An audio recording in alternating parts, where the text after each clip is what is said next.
Sound like, I hate the You know, I know that most people look at the dunks and they go, oh, those look the same as the Jordan 1. Most people, right? Oh, no, but the Nike sign goes all the way through. And people like the dunks a lot more. I don't like it. I don't own a pair of dunks. And I feel like there's a whole skate Yeah, vibe same there. here. You don't No own a pair of dunks. dunks? You don't own any Jordans. You don't know what dunks are. Nope.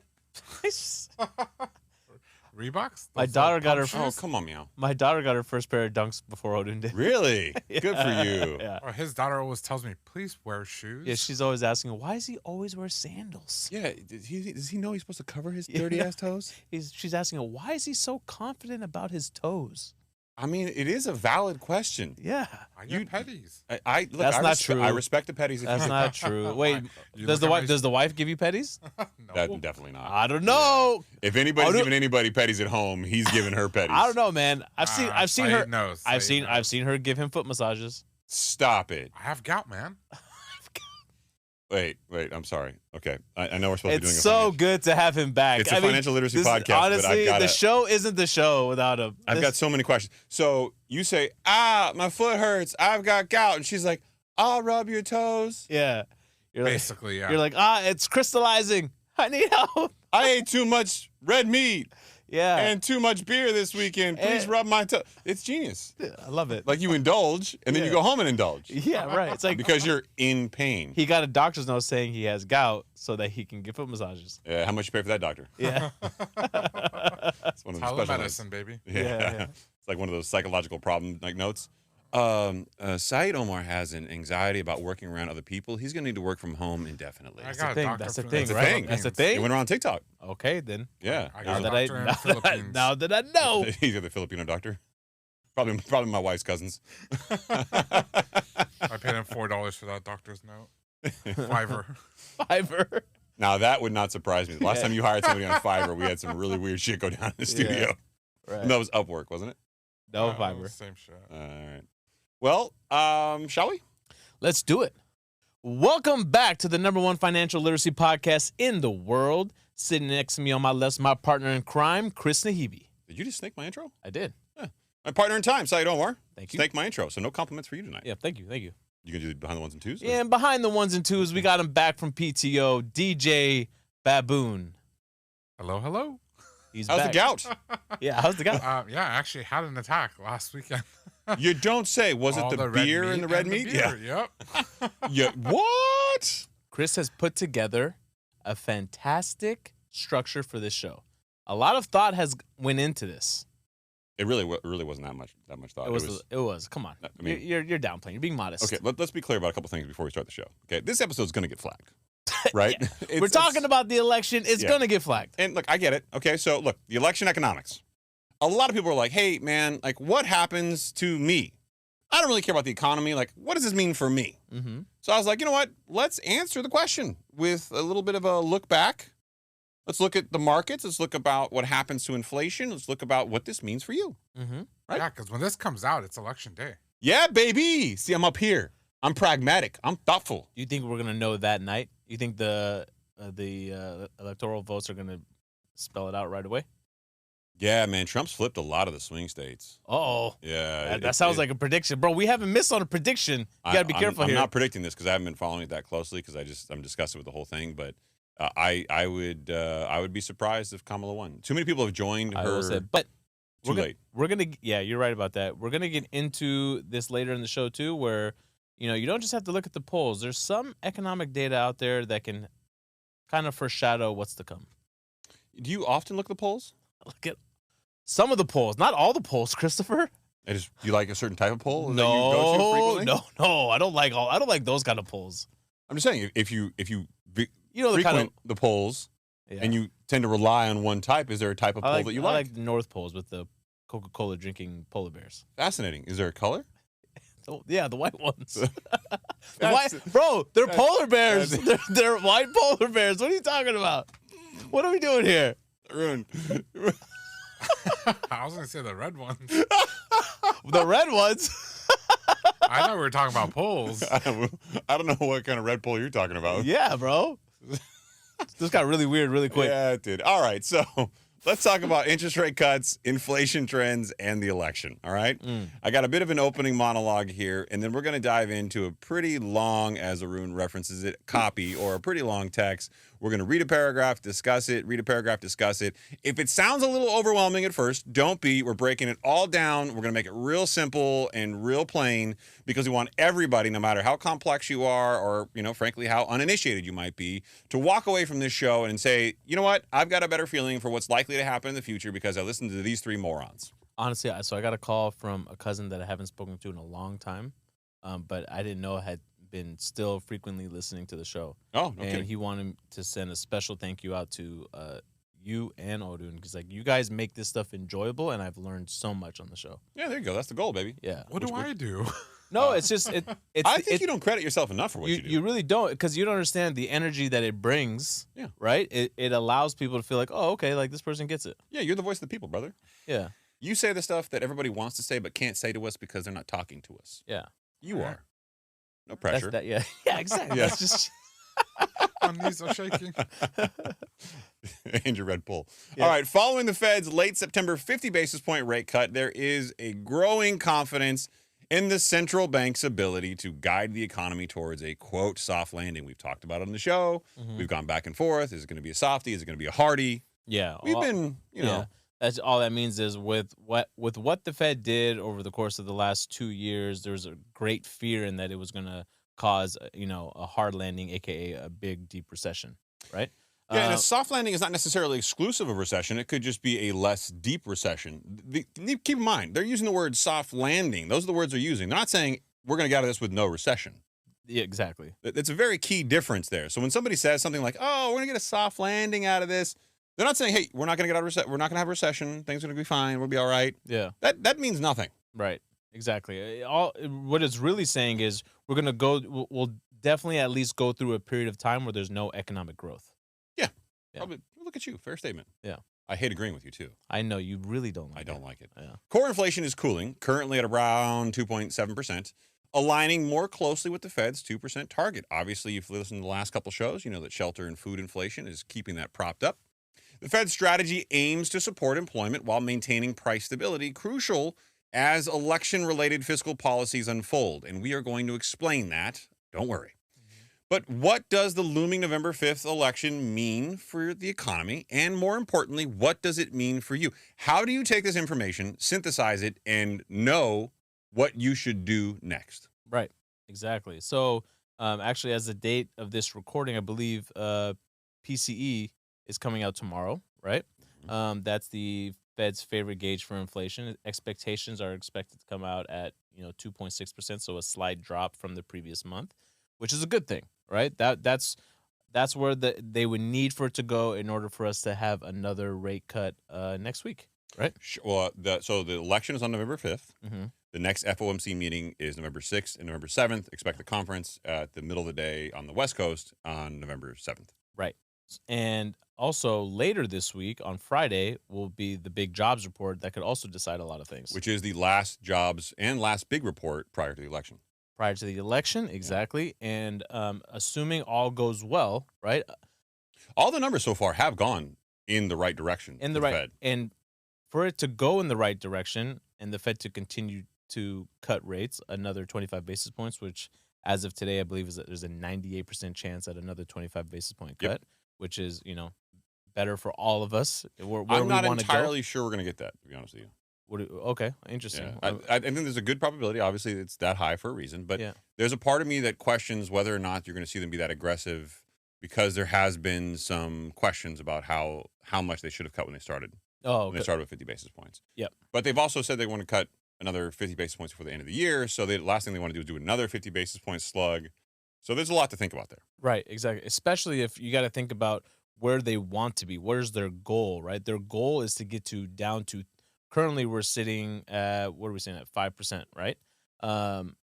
If they cut another 25 basis points, we're at 4.75%. The goal for them that they put in their summary of economic projections is which we're going to talk a little bit about today. A little bit today, a little bit later, right? Is they want to get down to 3% by the end of 2026. Now, remains to be seen whether you buy that or not. I actually feel like they're going to be a little bit more aggressive. because that's just the way things need to go in order for the government to continue to pay their debts. But that's a whole another conversation. So yeah, that's that. Well, in order for me to get a comfort level of what we're going through, I like to read a lot of different analysts' kind of previews. And I do this not only for the stock market, but I also do it for the general macro market.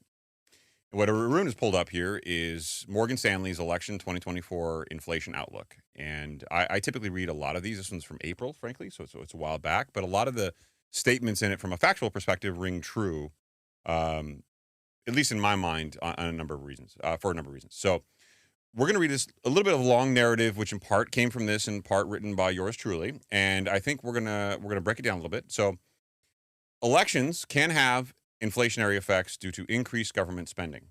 Okay, that sounds pretty logical, right? The more the government spends, it can be inflationary. Mm-hmm. And fiscal stimulus as political leaders try to boost the economy or deliver popular programs to appeal to voters. A great example of this was the Inflation Reduction Act. It's going to reduce inflation.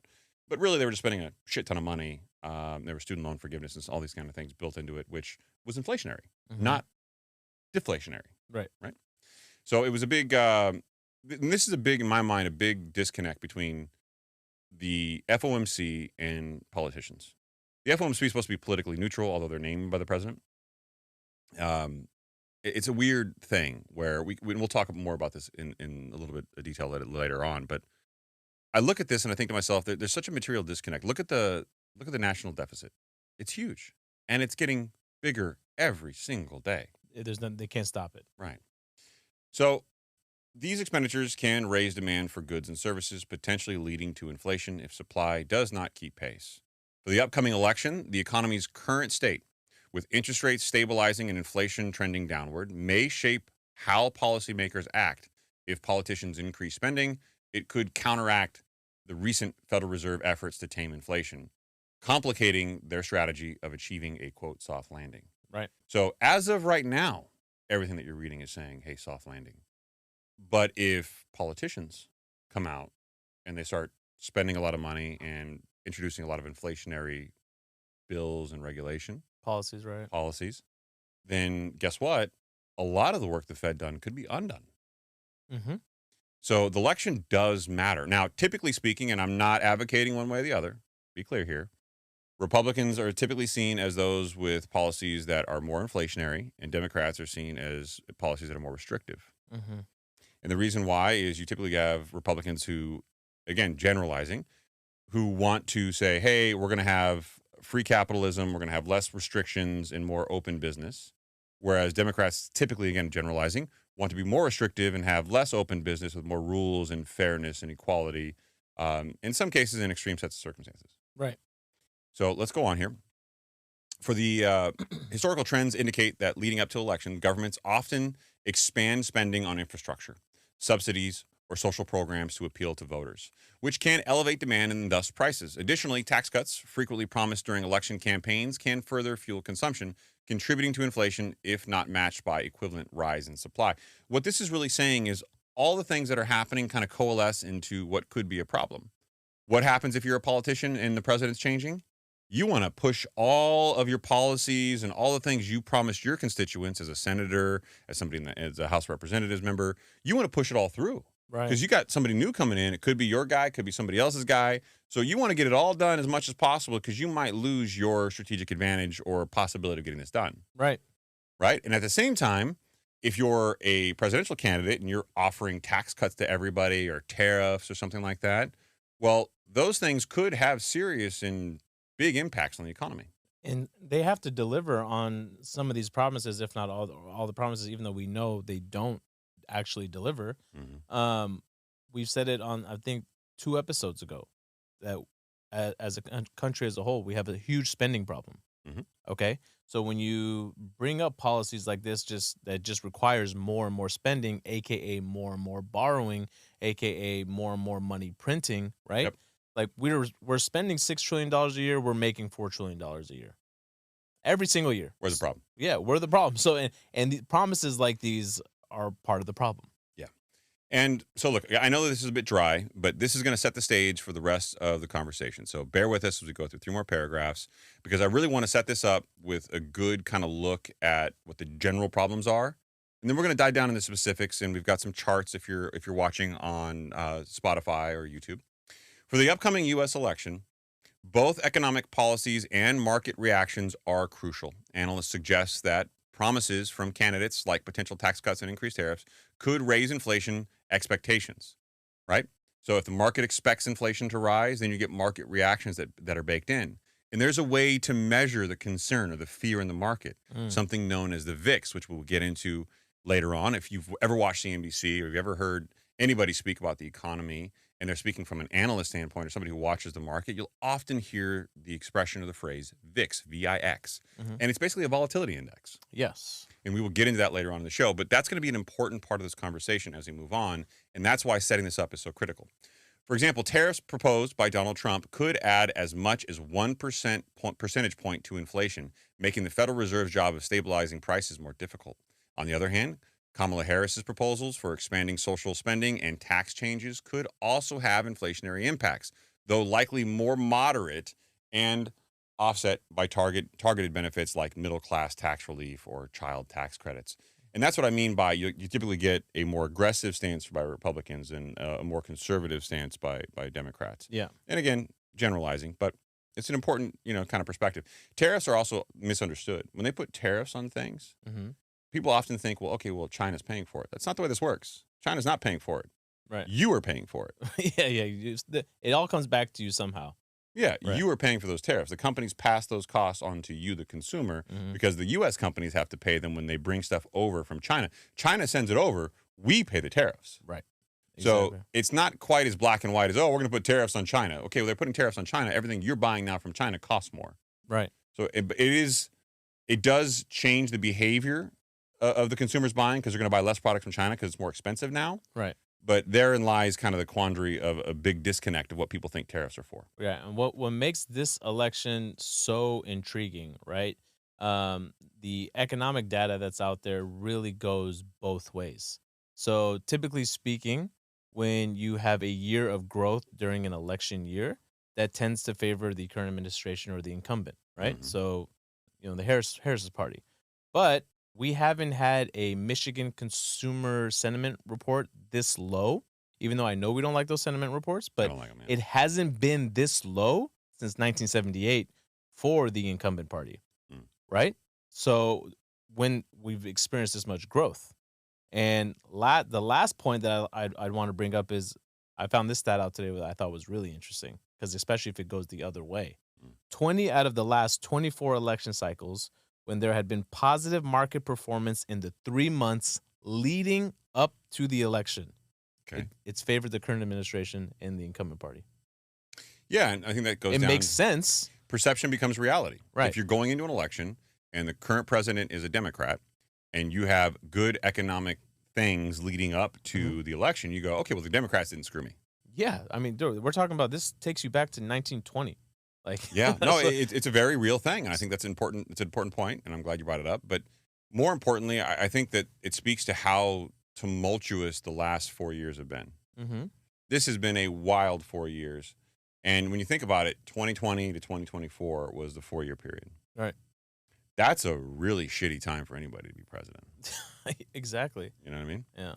So let's finish this out, and we'll get on to the good stuff. In general, higher government spending without matching fiscal restraint may elevate budget deficits and continue to contribute to inflation, complicating the Federal Reserve's efforts to control it. And let's be honest here. When was the last time you ever saw politicians pull back on spending because they're like, you know what? Let's align with the Federal Reserve and do the right thing here. Yeah, exactly. Those are completely different agendas, man. Like, those guys don't talk. They're not like, hey, Jerome, we're thinking about rolling out some tax cuts. What do you think?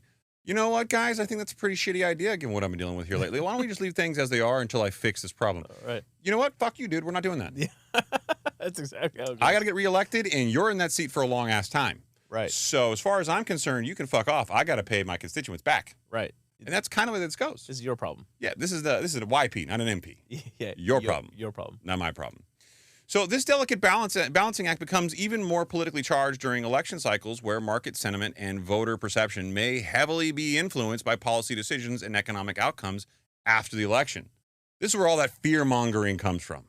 There's a lot on the table that you're risking. Wrapping this up here, Fed independence With investors waiting with bated breath for the Fed's next policy moves, it's easy to understand why the expiration of Chairman Jay Powell's term in January of 2026 is another key topic of conversation regarding election impacts. Wow. Because your boy's up for a new job in 2026. If I'm him, I don't know if I want to see this thing through past 2026. Yeah, if you're him, you're going like, thank God this is over with, man. Neil, take it over, bro. Yeah, take the bib off. Throw him into the fire. You got to Yeah. figure this out. My only piece of advice, brother, is don't use crayons to sign things anymore. Okay. Yeah, and I mean, look, his job is exceptionally hard, right? There's so many things that can swing it. Everything from earnings for any company in the Mag 7 could sway the market. Yeah.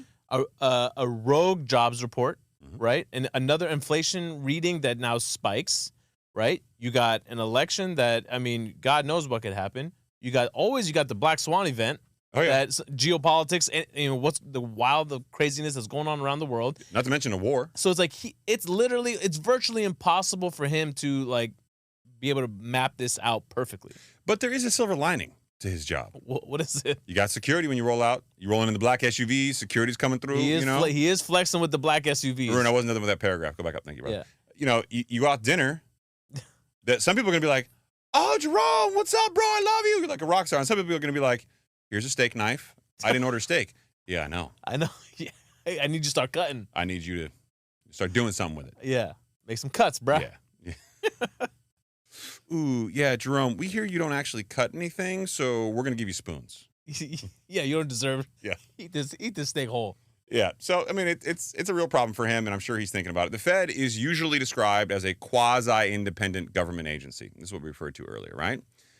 But to lead the central bank or to be on its board requires a presidential nomination and a Senate confirmation. So, if the president is a Republican and the Senate is largely Republican controlled, you're pretty much guaranteed a path in. If the president is Republican and the Senate is largely Democratic, you might have some challenges. So there is a little bit of controversy there. But again, you're not supposed to be politically charged because a Republican named you. You're supposed to be just somebody they picked because they think. I can't remember. Is Trump the one who nominated JP? Look that up, please. I want to say it was somebody else.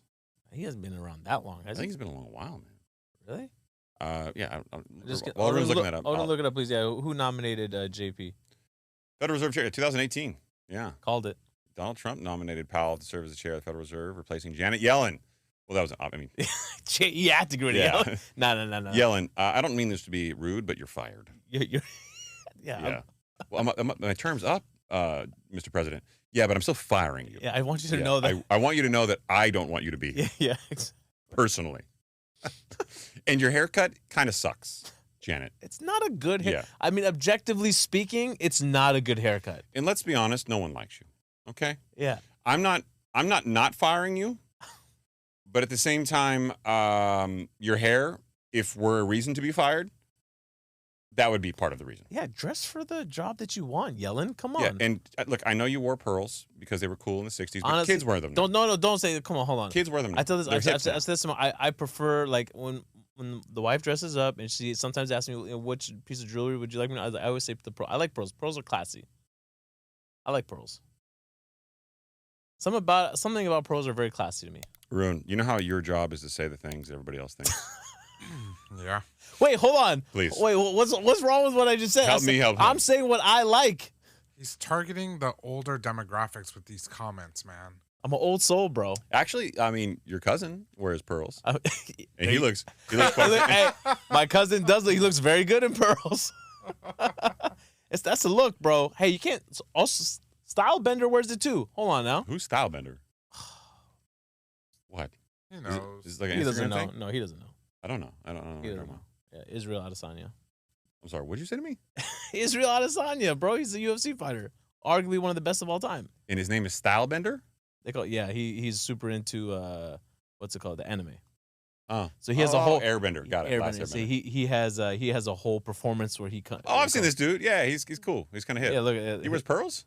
Yeah, and he paints his nails. No, he doesn't paint his nails. What does he get? He gets he paints them like they're French tips to get the fighters distracted. That's not strange at all. Yeah, well, imagine if you're attacking them, you're wearing French tips, they get distracted. I got to be honest, man. If someone was scratching my face, I might look at their fingernails. But generally speaking, I don't.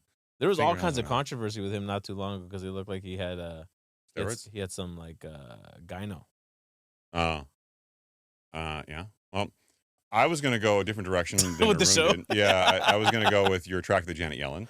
I'm attracted to Janet Yellen. You like the pearl. You just said you like pearls. I said objectively speaking, she has a terrible haircut. Haroon, is my logic flawed here? He said he likes it when his wife wears pearls. Janet Yellen likes pearls. He's saying an old soul. He That's literally a- said I'm an old soul. you are an old soul. I do. I listen. I love. She comes with an AARP card. We know how much you like those. Dude, I know. I get them in the mail already. They I know you're excited. They want me to plan. Yeah, I mean, Yeah, you I were know. wearing boat shoes back in the day. I was wearing the Sperry boat shoes, bro. That was my thing. Why was I doing that? You like shuffleboard. You like cornhole. You're retired. I used to wear polos at like age 20, lacrosse. That was a Kanye thing, though. Come on. And look where that got him. Yeah, I know. I gotta stop. Hold on. I never did the pink shit though. I never popped the collar. That was not my That's look. too preppy for me. That's way too. Yeah. No, the pop collar, like you're asking for it. At that point, You were like Hollister adjacent at that point in time. no. I never. The Hollister was like they were. Not you. Anybody who popped the collar was. No, but they were rocking two polos like on top of each other. yeah, That was just seems warm. like, what are you doing? I'm too fat for that. Or like, yeah, how skinny are you? You Like, know what I mean? you've got to be real skinny. And then you buy a small and a medium, and they're both for me. Yeah. How does that work? Arun, what did you do? Arun was definitely the bright polo wearing guy. Yeah, for sure. Neon. right, polo. Express too. My one of my favorite stories is Express men's. I went into work one day. I was a telemarketer at one point, and I didn't have a dress shirt with me. So I look in my trunk. I had a polo. I put on a polo with a tie. With the tie. Gangster move, bro. The polo was green. The tie was hot pink. And I have seen a photo of this. yeah, there is a photo. You've of seen it. There is a photo of it. I've seen a photo of it. I don't think I knew the story. I haven't seen the photo. Yeah, the photo is That's of gotta be me that- walking out of the building because my manager was like, "Just go home, dude." That's got to be the cover of this episode. I've seen that. I've seen this photo. I recall it distinctly, thinking like, what in the actual fuck was he thinking? Yeah, all of his friends co-signed it. You look good, man. No one said I look good. Everyone was like, "What the fuck?" You are you look like a doing?" bag I of was like, "Bro, I Skittles." had to wear something. I thought I had a dress shirt. I can taste the rainbow. Yeah. I am the Yeah. Right. All right, so let's get back on target. Anyway, so typically speaking, the Fed is considered a quasi-independent government agency, but to lead the central bank, you have to be nominated. Okay, there's got to be confirmation hearing, meaning that the winners of the next election will determine the chair of the Fed, and that has a lot of political power. So, and it does mean that it'll trickle down to policies that may or may not be more Republican or Democratic influence. Now let's get to the fun stuff, kids. Ooh, the beige book. Yeah, let's talk about the poopy book, A poopy book. the brown poopy book. Mm-hmm. I would have loved it. They would have been a little more elegant, like the landlord taupe book. Yeah. Quick overview about the beige book, right? This is a report that gets published 8 times per year. And basically what it provides is all the economic data that the Fed is looking at when they make their decisions. Mm-hmm. So it gives you insight into the employment ratings, right? It gives you insight into the prices of the basket of goods, like what's going on with inflation and overall like sentiment and spending, right? So Yeah, read the paragraph, brother. yeah. You got Oh, it. so Chris put this together, so I'm stealing his thunder. The latest Beige book, released on October 23rd, offers insights into regional economic conditions.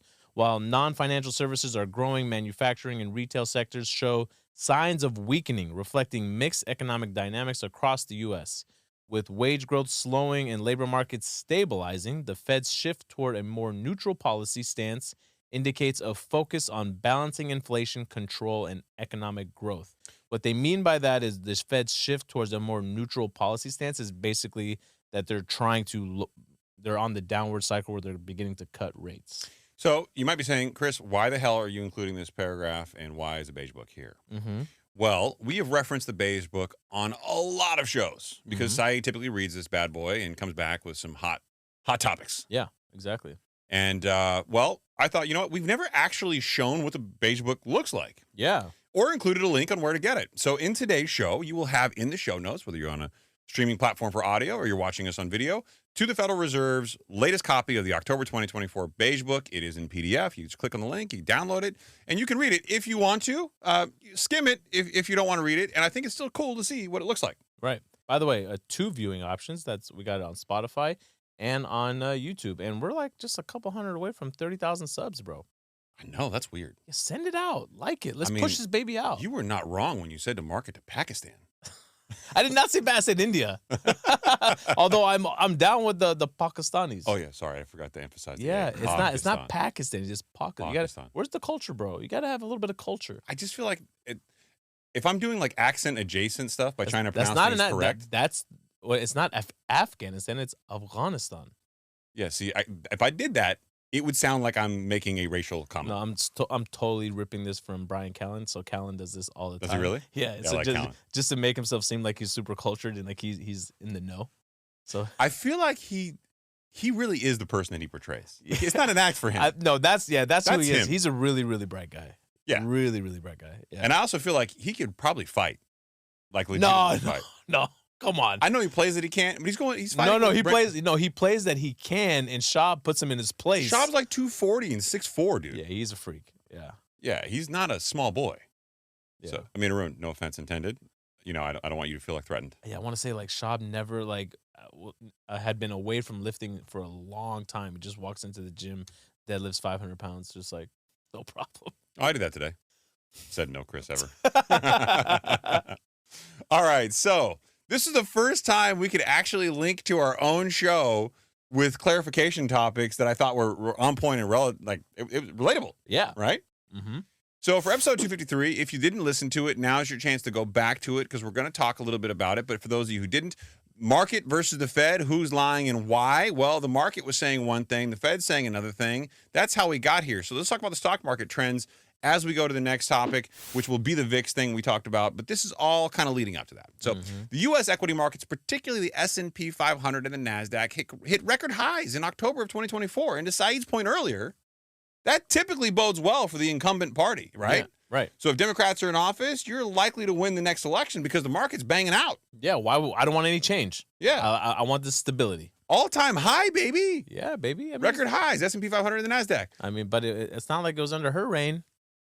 I'm just saying. Yeah, well. She was kind of absent. I mean, I didn't even know she was alive until they named That's her what I'm saying. incumbent.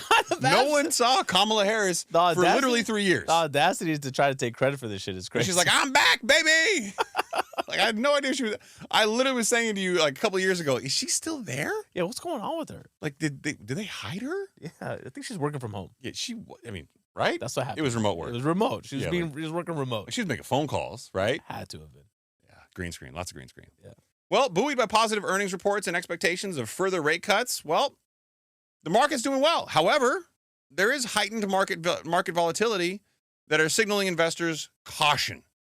How do you know? Well, we'll get into that, especially with the election approaching. Companies like Tesla, like Apple, like Alphabet, like we talked about on episode 253, where we did a little bit of a dissection on Tesla and talked to you about earnings calls. Well, they're in the spotlight, and many have had disappointing earnings, which could trigger corrections due to high valuations, right? If these companies are overvalued, these could trigger market corrections. Market correction could be good or bad for the economy, depending on your perspective. But you know this. You know all of this because you listened to 253 of the Higher Standard. You heard us. Right. And the thumbnail action was solid, right?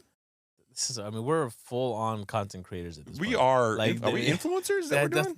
It's like, come on, we're doing the big face thing on the thumbnail. Like, I know. you really you actually look really good. Stop on the it. thumbnails. No, honestly, like you look better than me. Honestly, I look like I'm pooping. That's a poop face. Haroon? Poop face? Yeah. Yeah. You're literally looking up at like, that, what? That is literally the face I make when I go number 2. Yeah, a little constipated. Yeah, I think that was your prompt, Chris. Look like you're going to shit. And you gave me the face like you saw me shitting. Yeah, like what's going on over there? Very good. It's taking a long time. All right, let's get into the VIX. Let's teach something.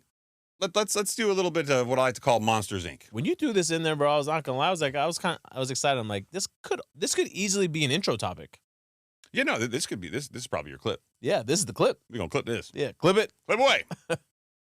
All right, so many of you may or may not have known, but the VIX is, well, colloquially known as the fear meter or the fear gauge.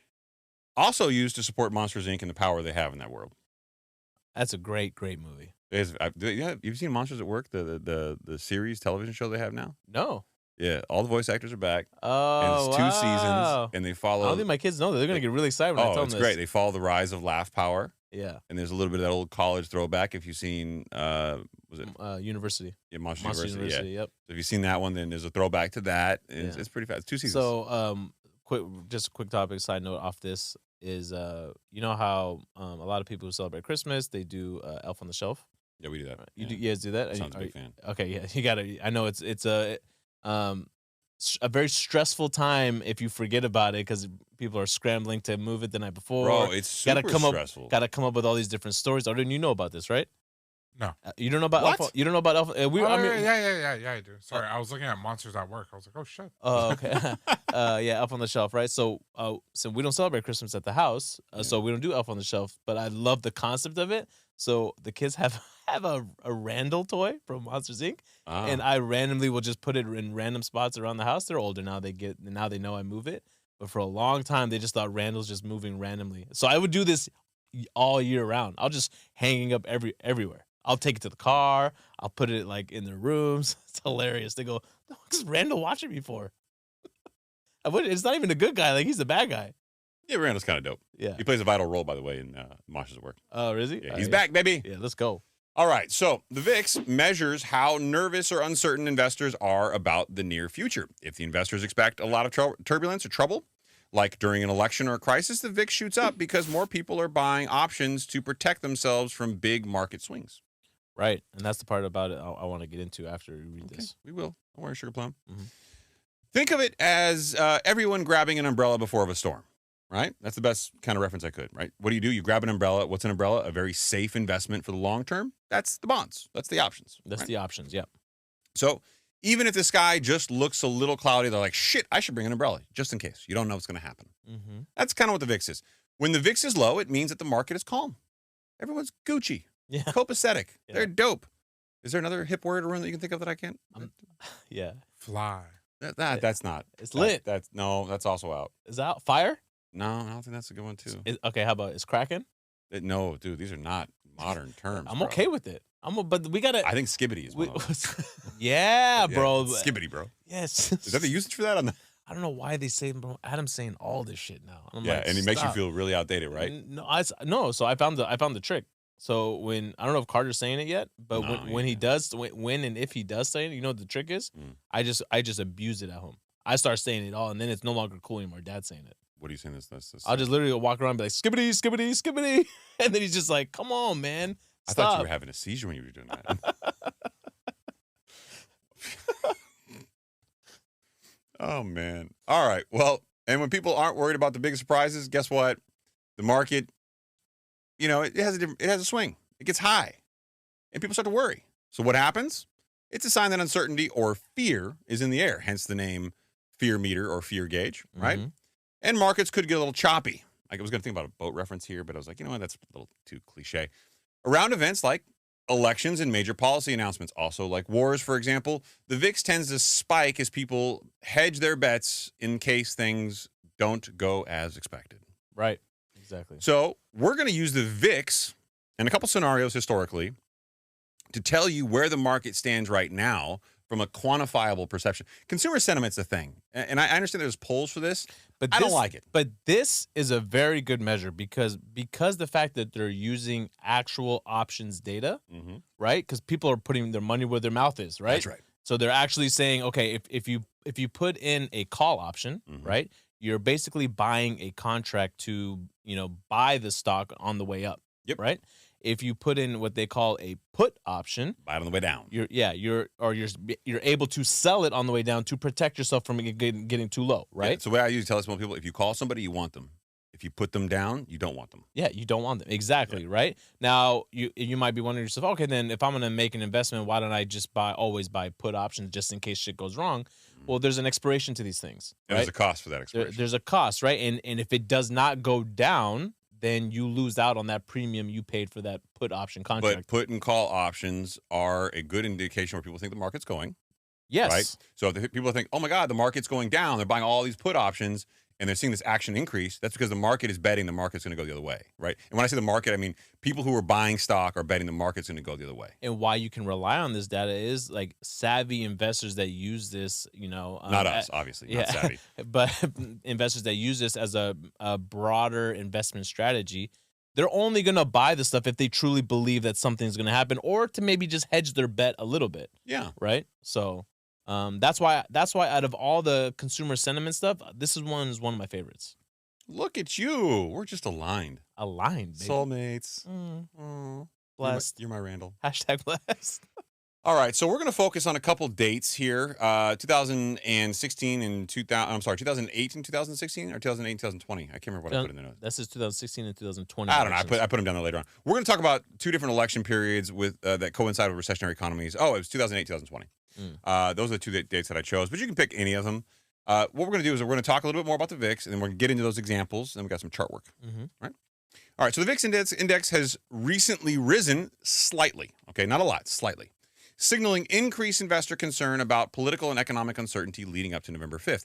I look at this slight increase as not significant, and I know people are like, oh, you said that, hey, it's going up, it's bad. People expect storms, rain clouds, all that stuff. That's because people are betting on the market. If they were betting in a sizable way, I think there'd be more movement than what we're seeing. So, grain of salt here, okay? I think some of this is always going to be around anytime there is. Yeah, people know an event's coming up. Yeah. So they're trying to make money on the event, right? They're trying to bet one way or the other on the event. I think I saw a statistic too that so far for all of October, the S&P has not gone up or down 1% for the whole month. Really? I don't know that. You sure? Yeah, I think I want to say it. That's what I read today. Was it S&P or the Dow? Yeah, and it was literally said like not 1% up or down because it's everyone's kind of waiting to see what happens. It's probably the Dow is my Probably guess. the Dow, yeah. Maybe it's the Dow.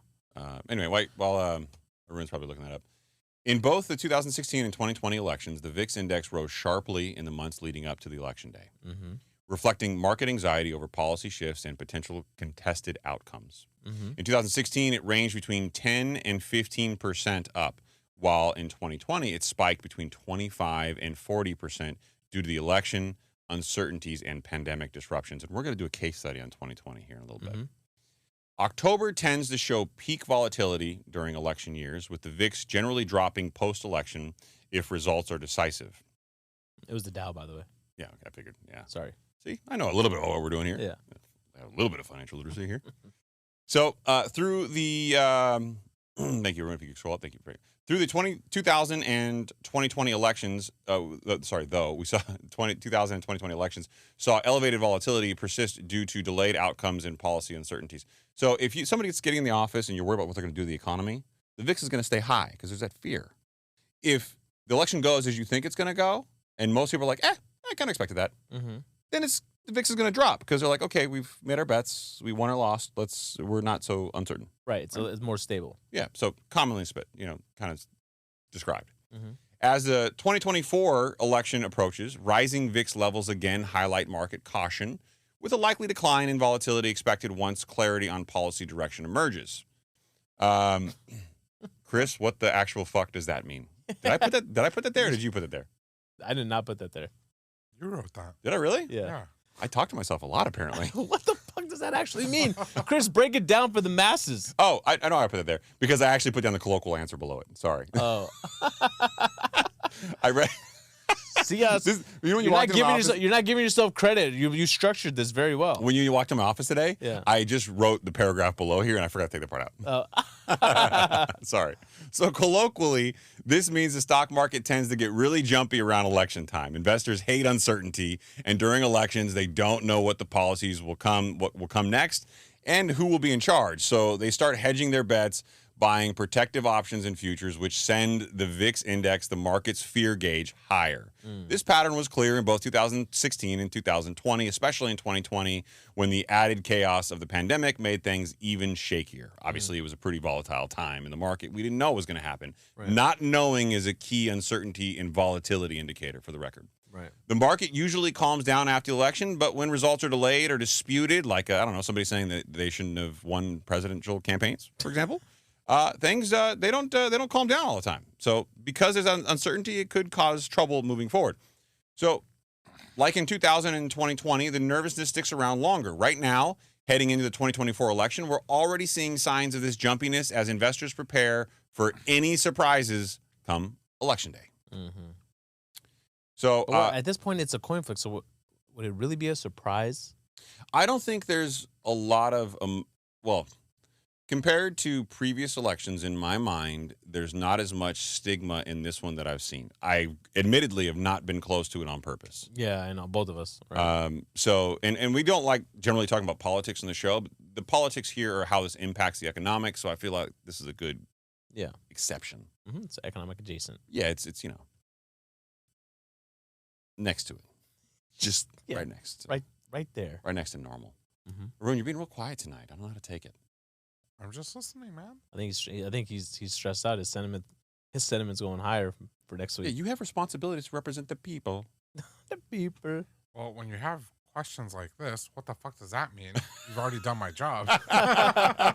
That's true. Sorry. In my defense, I didn't remember I put it there. Yeah, next time you should say, Haroon, read this. Yeah, I can. Insert questions for Haroon. Yeah. It was a pretty fast preparation for the show. My bad. All right, let's go back down here. We're going to break some stuff down here. We're going to talk about the 2008 financial crisis and the pandemic. So let's break this down even more and look at 2 case studies. And I do want to spend some time on both of these.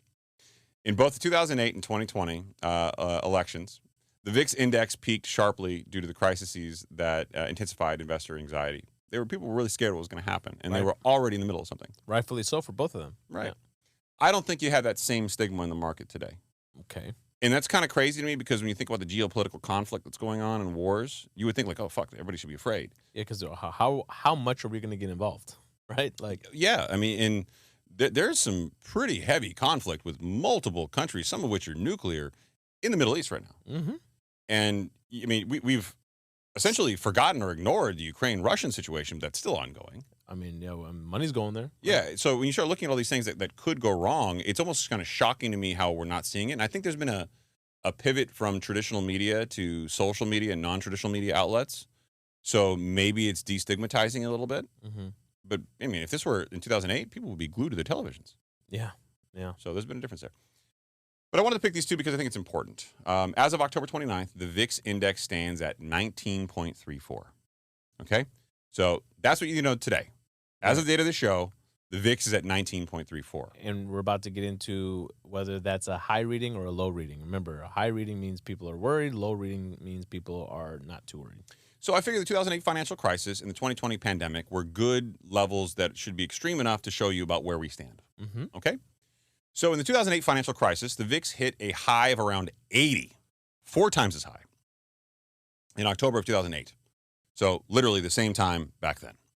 Amid the global financial meltdown triggered by the collapse of Lehman Brothers and widespread fear of systematic banking failures. R.I.P. Sorry, I got emotional. The brothers. The brothers.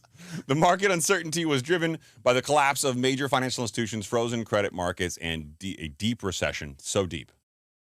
So deep. Honestly, should have been deeper. I mean, I know, if we're being real, yeah. if we're being real, it should have been deeper.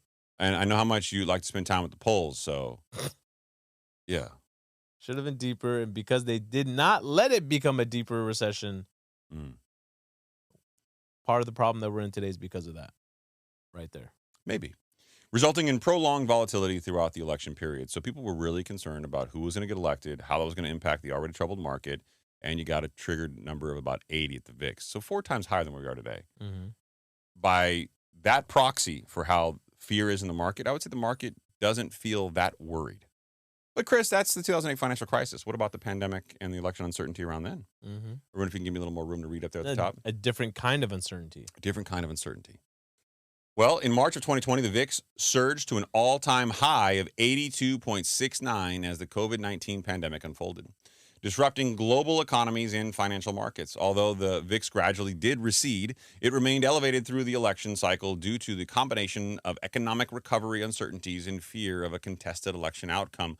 Obviously, there was a lot of people making a lot of threats back then as it relates to who was a president. Unlike 2008, where financial instability was the primary driver, the 2020 volatility was fueled by a mix of public health concerns and political uncertainty around election results. Now, that's an all-time high, 82.69. We are nowhere near either one of those right now. Right. Nowhere near. Mm-hmm. So as much as there's some political stigma in the air, and this zeitgeist is, ooh, who's going to win? It's going to be Kamala. Is it going to be Trump? I don't know, man. And then people are like, wearing their red hats and their blue hats, and all these celebrities coming out saying stupid shit on both sides of the aisle. Right? Yeah, man. I mean, it's bad. Don't get political now. Bite yourself. Bite your tongue. yeah. I'm not gonna say nothing. Like I said, Haroon, you want to say something? No. You sure? If he stay quiet, I know it's very difficult for you right now, isn't it? is what it is. What the hell does that I mean? mean, we don't want the beehive to come after us, bro. I do. I want them to come after both of you. You don't want that smoke. I want all the smokes. All right. The key takeaway is that while both years saw unprecedented VIX peaks, the 2008 volatility was driven by a systematic failure and financial crisis, whereas the 2020 spike was a product of both pandemic-induced disruptions and political uncertainty, which I don't think we have today. These differences highlight how the underlying nature of crisis can shape market sentiment and volatility during election years. And for those of you saying, well, Chris, I just can't visualize it. Yeah. I can't see I don't it. see it. Haroon has done us the courtesy of bringing up a little chart labeled VIX trends during U.S. election years. And I plotted this out, mapped it out for you kids. I will say there's a bit of an error in the data on 2024 for post-election, so don't worry about that. But effectively, if you look at where the VIX has gone from, in this case, 2000 to 2024 during election years, it has been relatively stable. And you're saying, well, Chris, there's not a lot of fear in the market right now, man. And you're walking this back a little bit. No, what I'm doing is saying there's been extreme cases in most recent years. And you can't look at the 2008 financial crisis and the 2020 pandemic as a proxy for, is this normal fear or not? So I like this chart because what it does, if you eliminate this 2008 spike where the great financial crisis was, and you eliminate 2020, okay, and you look at where we're at today, right? Right. It is higher than traditionally leading into election years in a normalized election year without any real stigma. Yeah. Why is it so high when all the data points have been so good? I think it's because there is a little bit of uncertainty. I think the consumer sentiment here is that they are worried about what happens next. And it doesn't really matter who wins or doesn't win, so it's not an extreme polarization. Yeah. I think they are legitimately afraid of what happens next, but they don't know if it's going to be political or not. Right. Is it going to be because Trump won or Kamala won? But it's still only a 19, right? It's at a 19, yeah. Again, the 2024 data is a little wonky here. But I'm actually surprised by the 2000 and what was happened after the dot-com bubble. Yeah, well, no, it's right before the dot-com bubble, 2001. Right. Yeah, so right leading into it. Yeah. But nobody really, the dot-com bubble was more of a surprise to investors. They didn't see it. But then after it happened, how is it not like spiking, No, unfortunately, it went down the other way. When you get into these things, the VIX bets on. So here's where I like to put the VIX in for context. People are betting on things they think are going to happen in the future as a result of an event that's known. In this case, election years. They know an election's coming up, so they're betting on the outcome. Change is coming because of the election. Right. That particular financial situation wasn't known prior to that election, and it only happened after the election. So they weren't betting on something being because the impact. This is derived by the call options and the put options. Yes. And people are doing that because they know there's something looming. That makes sense. Right? So it's because there's a date in the future. And that's where this gets a little weird, right? You can generally get a feel for how people think the market's going to react to an event by looking at the VIX leading up to the event, but the VIX is not a good indicator of an unexpected event. Right. Make sense? It does make sense. It'll be interesting to see with if you truly believe that the Magnificent Seven is overvalued, right? And this AI hype is all hype, right? There's a world where it might not be. I mean, if the future is a sentient silicone-based life form that we create that's AI and self-independent, and we're all out of jobs, then, I mean, shit, maybe they are right. Maybe we are wrong. Get some universal income. I would love to get paid to sit at home and do nothing. Chris, what did you do today? I was something yesterday. I did a lot of nothing. I went to the gym, worked out, was thinking about the days I used to work in the office and stuff. And then I was like, you know what? That was cool. All the stuffs. All the stuffs, yeah. That was cool. Remember when we used to have arguments about stuff? Yeah, that was dope. That was dope, yeah. Now we just go to AI and ask it to settle the argument. Yeah. Does Bronny James deserve to be in the league? AI can answer that. Haroon, ChatGPT this You right gotta now. right now. Yeah, Why haven't we done this? Yeah, We've been arguing about this way too much. I need ChatGPT to solve this problem. Yes. Just while we're going on to the next topic. Does Bronny James deserve to be in the NBA? Yeah. Simple. Keep it plain. ChatGPT, none of that cheap Siri shit. Okay. Like. I'm just gonna go on Fiverr and have somebody to write a report.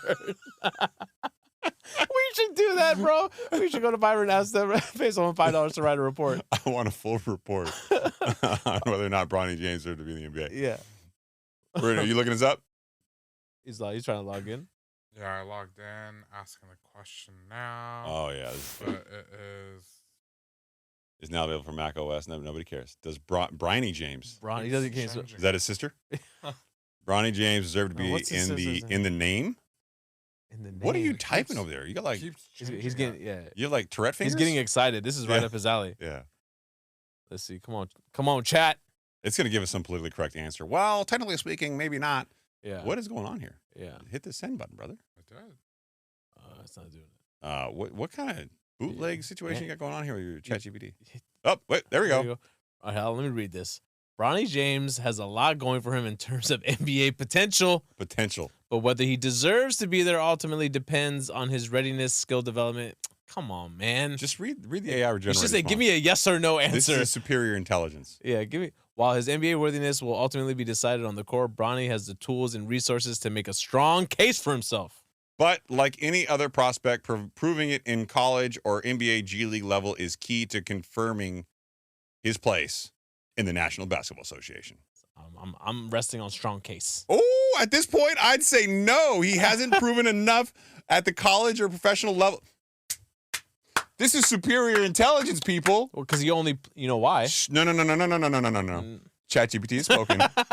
This is artificial intelligence. At this point, I'd say no. He hasn't proven himself enough. He has potential, level but he'll need to show he's NBA ready through his performance. He scored his first buckets tonight, bro. I'm pretty sure this is superior intellectual abilities here. Turn away, fade away, bucket. Obviously, my intelligence level is so close to this that we reconcile one another. Yeah. Right?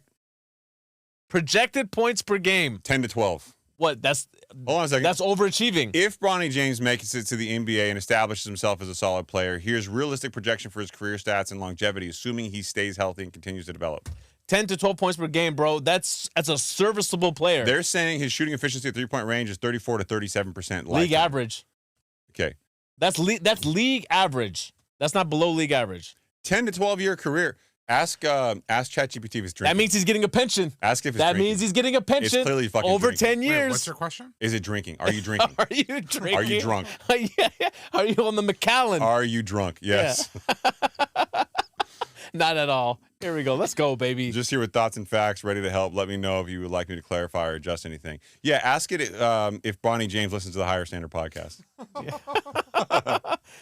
I did this when ChatGPT first rolled out. I did too. It didn't work. I asked, is like anytime anyone asks you for a podcast recommendation, you always say the Higher Standard podcast. There is no public information confirming whether Bronny James listens to the Higher Standard podcast. While he's known for being mindful of his image and self-improvement, any specifics about the podcast preferences haven't been shared. But given that the Higher Standard covers topics on success and motivation, it wouldn't be surprising if someone like Bronny, aiming to navigate his own high-pressure career path, found the value in similar motivational or self-development content. That sounds like an endorsement. I mean, it kind of sounds like he should sponsor the show with his $3 million Honestly, I feel contract. I feel like OpenAI needs to sponsor the show at this point. Like, you clearly believe in us. Yeah. Right? Well, this could go off the rails real quick. Let's close that window. Yeah, let's go to the next topic here. All right, so the rest of this is going to tell you where the U.S. economy is at. This is from CBS News. The U.S. economy grew at a 2.8% annual pace last quarter as consumers continue to open their wallets despite elevated interest rates, except for home buyers. Home buyers, not so much. Yeah, this is that GDP figure. Yeah. Forecasters expected the country's gross domestic product, the total value of goods and services produced in the United States, to come in at 2.6% in the 3-month period ending in September, according to the survey of economists by the data firm FactSet. Weak name. Actually, one of the representatives was talking to me last week. Whoops. Yeah. That's hurtful. It's a weak name. Fact, you can't say it. I feel like you're stuttering. FactSet? Yeah. It's not very clear. It sounds like FactSet. Like fax it. Yeah. Come on. They got do better over there. Yeah. Like fuckset? Yeah. If you say it fast enough. If you say it fast enough. I almost got canceled. Go ahead. Yeah, the last GDP figure is down slightly from the second quarter's growth of 3%. The American economy, the world's biggest, has shown surprising resilience in the face of sharply higher borrowing rates as the Federal Reserve tightened monetary policy in a bid to tame inflation. Despite widespread predictions that the economy would succumb to a recession, however, it has kept growing with hiring and consumer spending holding steady. That's scary as hell to me. That nothing has seemed to move the needle. And what comes next is the job stuff, and this is freaky. It's Halloween, so we can say this. Yeah, Freaky Friday. Yeah, Wednesday's GDP report marks one of the last major economic readings before the November 5th election, with the monthly jobs report due on Friday, as Saied noted earlier. Employers are expected to have hired 120,000 workers in October, a slower pace than September's 254,000 new jobs, according to Fuckset. However, recent hurricanes on the East Coast, port strikes, and things like that could drag down those numbers. Yeah, definitely. Both the hurricanes. There's a strike going on at Boeing. Right, things like this could slow down the jobs report that comes out on Friday. Seems like nothing's been slowing this stuff down, man. But look, it dropping like that is exactly the type of data that we would need if you want a rate cut in November. I want all the rate cuts. I want all the rate cuts, right? The only way we avoid a rate cut is if you have another strong reading like you did in September, and the Fed's going to be like, wait a minute. Can you imagine all the realtors out there? Bro, this cut, I know I said the last one, but this cut's going to lower mortgage rates. This one's going to do it. Yeah, they're so off base. Bro, they're all on my feed. All of them are like, how are we at 7%? How? They cut the rate, man. They cut the rate, so rates should be cutting, right? Yeah, and I'm like, you clearly don't listen to the higher standard. I've literally started doing this now. Anybody who says that, I just put the higher standard called it. That's good. I just comment. You should go listen to the Higher Standard. Yeah, the Higher Standard podcast. Yeah. Yeah, which I encourage all of you to do as well. Anytime you want to troll somebody, just type in the Higher Standard podcast. That should be your response to everything. Right. I mean, and then there's a case to be made too. Had you been listening back then, you would have made a more informed financial decision. And if you were really in the market to buy, you would have just locked in that rate where it was right there. Hey man, Adam listened to me. He locked in. He got like a sub 6% rate back in the day. He did. You're right. Yeah. There were lenders out there that were doing high fives. Yeah. I did ask him to refer to me as Nostradamus Chris. You're not Shaq, bro. You can't do this. You can't give yourself coin your own nicknames. What do you mean? Shaq did that. What he calls himself the big Nostradamus. Is that what he said? Can't remember. He has a bunch of nicknames. Shaq's made like 50 nicknames for himself, man. Because that's who he Superman, is. Shaq Diesel. I mean, he's got a lot. Yeah. Haroon's already looking this up. He got excited again. Oh, basketball reference. Let's go. You see the podcast clip of that dude? I can't remember who it was talking to Shannon Sharp, talking about how he slept with a girl that slept with Shaq. He slept with a girl who slept with Shaq before him, and he was like really upset that he wasn't told in advance. Oh, it's not anybody, bro. No, that's really sad. That was Gilbert Arenas. No. You know that Gilbert Arenas? Yeah, I know that story. That story was crazy. What's the story? All of his teammates knew that Shaq slept with his girl. Yeah. And they all broke it to him and told him. There's a he was celebrity. The last one to find out. I can't remember who it was. He was on Shannon Sharp's show recently.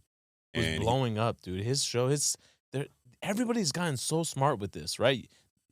He's secured the bag at ESPN he's on First Take, but he's also carving out a niche for himself. Like, look, if y'all don't pay me and take care of me, I'm just gonna take this shit here.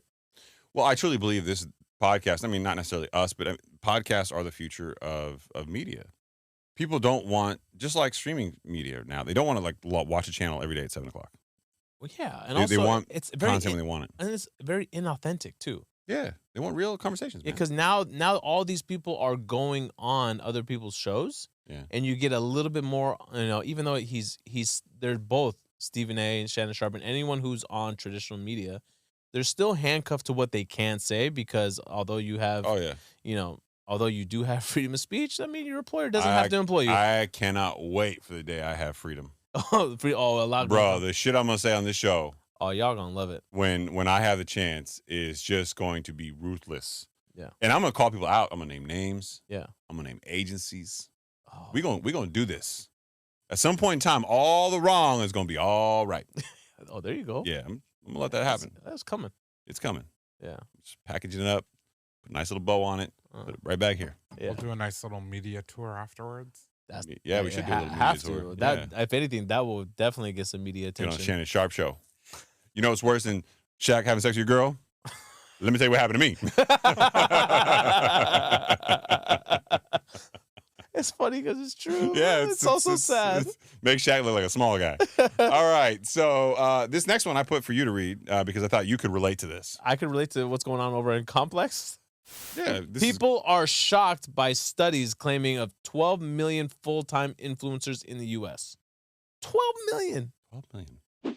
Okay, I remember you read something about this here. According to an article from Wall Street Journal published yesterday, there are 27 million paid content creators in the U.S. alone. Of those 27 million, 44% of them are said to be working as paid creators in a full-time capacity. That's effectively 12 million people. Yep.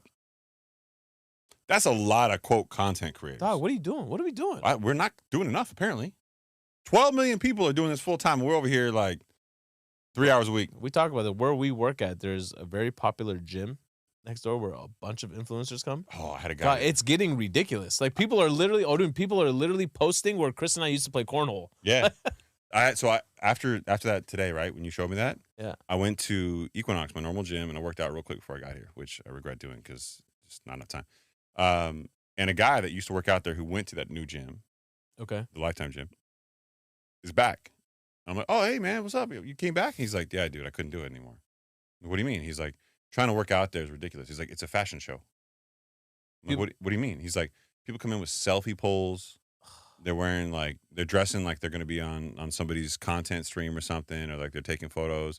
People have professional photographers in some cases follow them around. And Lifetime allows it. Yeah, Lifetime, they want it. It just, Promotes the brand. They promote the brand. And because they're so friendly to this stuff, more and more people come in. It's becoming like a mecca for this, right? And it's a, quote, premium location. Well, people justify the expense because it's just like, for a lot of people, they think like, this is something that I really enjoy. It's a big part of my life, and I want to make sure like this is a way of them treating themselves.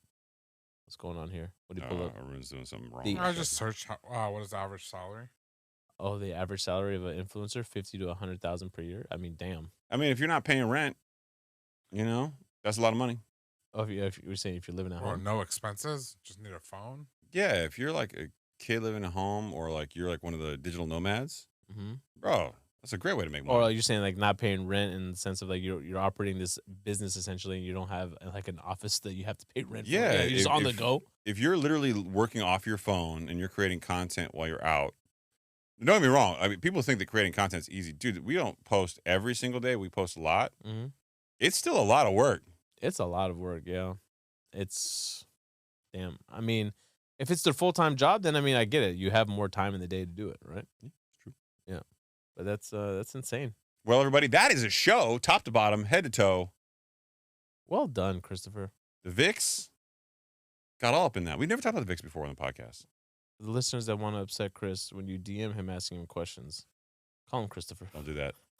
Go- Don't do that. Fine. That's the quickest way to get blocked. Yeah, if you call me Christopher M, hey, Christopher M, I'm probably going to respond, fuck off. Yeah. Dude, and the sad part is I post this stuff to my stories. Like, I don't post anywhere near the messages that I get.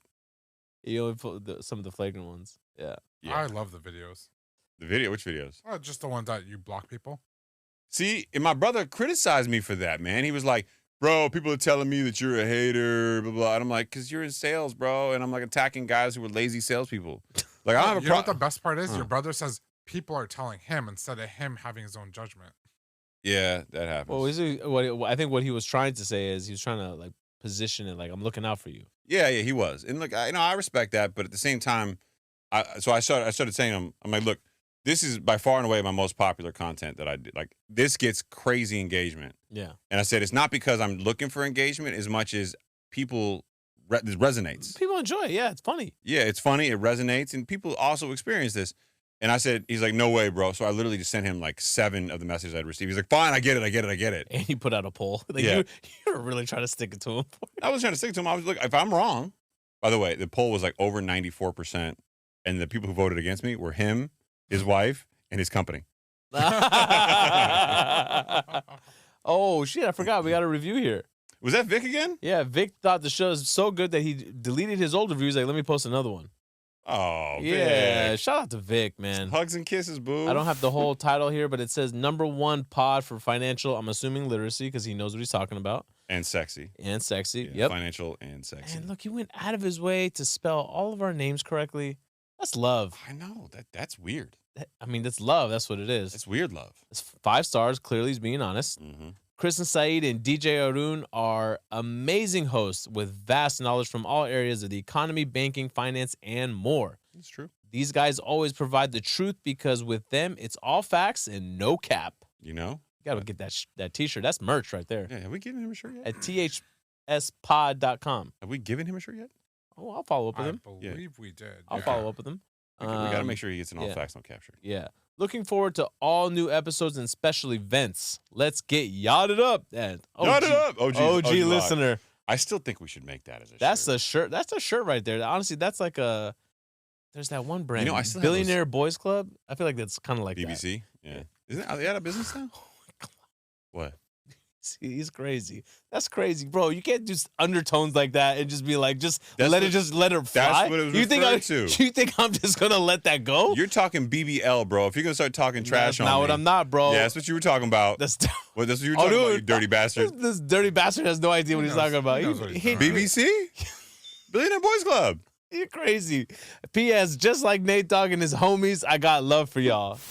Ah. Honestly, that's my go-to I song. thought you were going to sing it. I'm not. Nah, you're in it. I was teetering. Rest in man. peace, Nate Dogg. Yeah, It was seriously. lung cancer that got him, right? Or no, it was No, throat it- cancer, right? Was it? It was something really like just fucking. That's fucking Unbelievable. sad. Yeah, he died of especially cancer. for a singer. Like I remember seeing him like in a hospital bed before he passed away. Oh. Yeah, it's not good. Yeah, not good. Obviously. All right, rest in peace. Odun, you got anything? No, sir. Wow, week of PTO, it came back with nothing. Damn. He had some stuff, bro. He's looking at the time. He says 1:11. Yeah, he always does that too. Yeah. He's like, I got all this. Nah, man, you guys an hour and 10 minutes, bro. I'm out. Yeah, dude, homeboy had a stroke. Who? Nate Dogg. Yeah, stroke. That's what it was. Yeah, okay. I thought he had cancer. Young too, right? In his 50s? 41. 41? Bro, don't you make a fucking comment about my age, bro. I will throw this cup right at your face. I will drop kick you right here. Bro, that was 3 years ago for you. Don't see. Why are you laughing back there, man? I was reading something. Yeah, my ass. Damn. That's crazy. Yeah. Poor guy. All right. Well, and that's how can you lighten up the mood a little bit, bro? I don't want to leave on that. That's What? crazy. Yeah, he did that, not me. He did do That's that. supposed to be pop culture. He's over there. Well, He you had a guys- stroke. Yeah, we let it go. He's Yeah. like, nah, I want y'all to No, know. I want you to know this. There you go. What is this? What we got? New arrivals? BBC? Billionaire? I'm not pimping this shit out. Fuck the Billionaire Boys Club. Go to thspod.com, buy yourself some merch, There you go. rep the show for your family and friends and new listeners. Dodgers rally from 5 runs down to defeat Yankees and win World Series. Shout out to you, Mr. Dave Masucci. That just came through right now, 9:03 p.m. Yeah, Congrats, Otani. that's how you know we're doing this shit after hours. Yeah? Yeah, Well, I mean, now you know. now you know. See, Aaron, that's how you end a show on a positive note, you ungrateful son of a bitch. They won the pennant. Why do they call it the pennant? Uh-huh. I'm Because not it's that. Googling that. I already it's a closed flag? every tab. You already closed his tab. He said, "Fuck you. I'm not answering Yeah. any more questions." I'm just waiting for the day he starts ending the show on his own. Click. Yeah. You guys are done. Bye. Good night, everybody. Bye.